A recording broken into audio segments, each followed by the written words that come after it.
નમસ્કાર મિત્રો, સ્વાગત છે આપનું આપણી યુટ્યુબ ચેનલ ટ્રેડિંગ ટોક્સમાં. તો મિત્રો, આપણે પાછલા વિડીયોમાં જોયું હતું કે ફોરેક્સ ટ્રેડિંગમાં મુખ્યત્વે 3 સેશન્સ હોય છે, જેમાં all over the world trading થતું હોય છે. તો આજના વિડીયોથી આપણે લેવલ આઈડેન્ટિફાઈ કરતા તેમજ પ્રિસાઇઝલી એન્ટ્રી કઈ રીતે કરવી તે માટે લેવલ માર્ક કરતા શીખીશું. તો ચાલો આજનો વિડીયોની શરૂઆત કરીએ.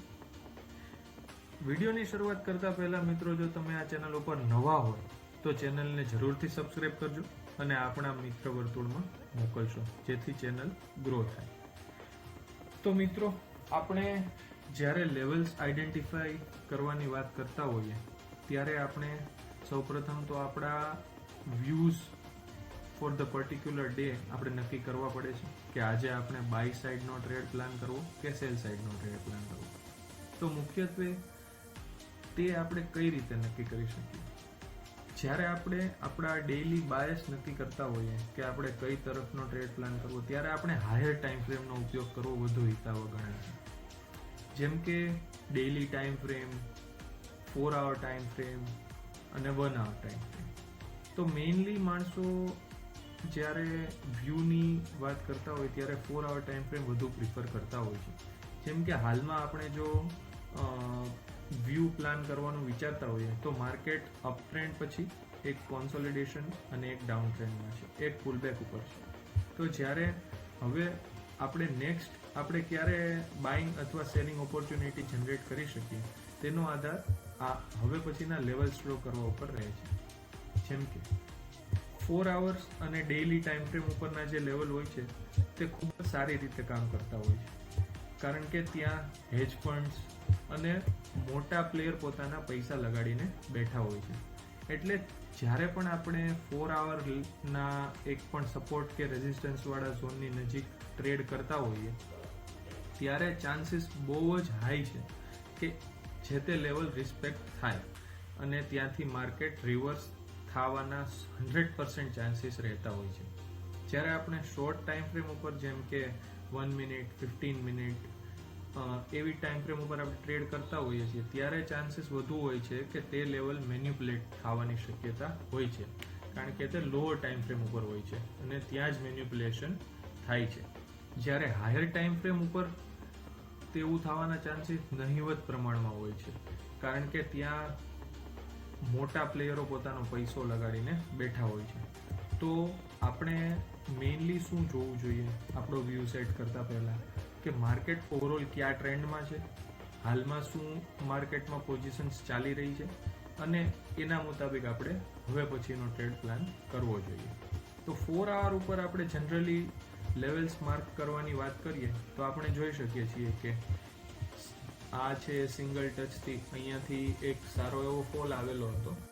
તો માર્કેટ જ્યારે ફરીથી સેમ લેવલ આસપાસ ટ્રેડ કરતું હતું તો ત્યારે અગેન આપ જોઈ શકો છો કે ફરીથી નીચે આટલો બધો ફોલ આવ્યો છે અને હાલમાં પણ આ સેમ લેવલ ઉપરથી માર્કેટ જબરજસ્ત ફોલ બતાવીને નીચે સુધી આવી ગયું છે. તદુપરાંત આપણે મેઇનલી સપોર્ટમાં પણ આપણે જોઈ શકીએ છીએ કે સપોઝ આ એક સપોર્ટ છે, બરાબર છે. તો આ સપોર્ટમાં અગાઉ માર્કેટ અહીંયાથી જબરજસ્ત ઉછાળો મારી અને અહીંયા સુધી ગયેલું. તો ફરીવાર જ્યારે માર્કેટ આ લેવલ ઉપર આવ્યું ત્યારે તેણે એનો રિસ્પેક્ટ કર્યું અને અહીંયાથી જોઈ શકો છો કે અહીંયા સુધીનું એનું અપ ટ્રેન્ડ ચાલુ રાખ્યો હતો. અગેઇન માર્કેટે થોડું ઘણું મેન્યુપ્યુલેશન કરી અહીંયા જે છે એને આપણે મેન્યુપ્યુલેશન કહી શકીએ. આ ફેર વેલ્યુ ગેપ માટે સપોઝ તમે જોઈ શકો છો કે અહીંયા એક ઓર્ડર બ્લોક અને ફેર વેલ્યુ ગેપ હતો, જેને માર્કેટે મિટિગેટ કર્યો અને માર્કેટે અહીંયાથી ખૂબ જ અપ ટ્રેન્ડમાં અહીંયા સુધીની મૂવમેન્ટ આપી હતી. તો ચાન્સીસ ખૂબ જ હાઈ હોય છે કે માર્કેટ છે એ 4 hourના ઝોનને રિસ્પેક્ટ કરે અને ત્યાંથી રિવર્સ અથવા જે તે સાઈડની મૂવમેન્ટ આપે. વધુ એક્ઝામ્પલ આપણે આના જોઈ શકીએ છીએ કે સપોઝ આપણે મેઇનલી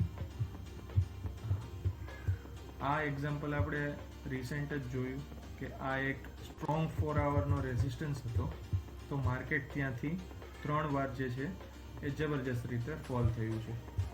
આ ઉપરાંત આ લેવલ પણ આપણે જોઈ શકીએ છીએ કે આ જે ફેર વેલ્યુ ગેપ ફિલ કરવા માટે માર્કેટ અહીંયા આવેલું, ત્યાંથી એણે આ કેન્ડલથી સિંગલ વન વે અહીંયા સુધીની મૂવમેન્ટ આપી. અગેઇન જ્યારે માર્કેટ સેમ લેવલમાં ટ્રેડ કરતું હતું ત્યારે તેણે અહીંયાથી જઈ અને અહીંયા સુધીની મૂવમેન્ટ આપી. તો 4 આવરના ઝોન હોય છે એના ફેલ થવાના ચાન્સીસ ખૂબ જ ઓછા હોય છે અને એના મુતાબિક તમે પોતપોતાનો ડે પ્લાન કરી શકો છો. ત્યારબાદ તમારી એન્ટ્રી માટે તમે લોઅર ટાઈમ ફ્રેમ ઉપર શિફ્ટ થઈ શકો છો, જેમ કે 15 મિનિટ છે, 3 મિનિટ છે અને 1 મિનિટ છે.